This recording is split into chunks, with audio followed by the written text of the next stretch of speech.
The Transition Plies feature has several enhancements. First of all, we've added drag handles to adjust dimensions for both the profile and custom transition types.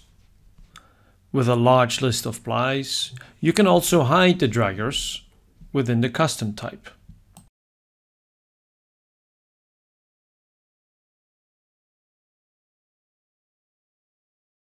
You can now also apply a transition effect to multiple transition chains at the same time with a single Transition Plies feature.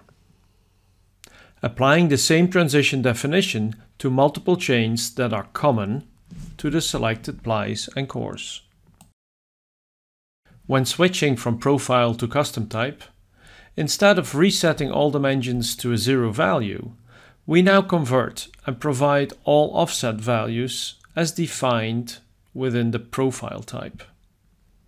Additionally, you can use the Edit in Excel option to open the custom transition table in a temporary Excel window and use Excel capabilities such as formulas and functions to very quickly and easily edit the transition offset values of the selected items.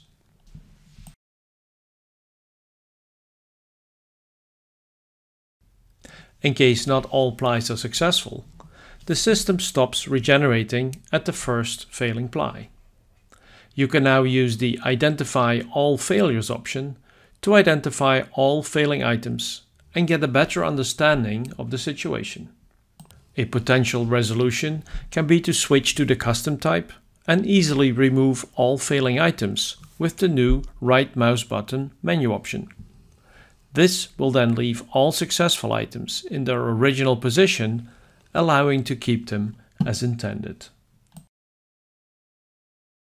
And finally, especially useful with very large transitions, we display the ply name in the message log during regeneration, allowing you to track the regeneration progress inside the Transition Plies feature.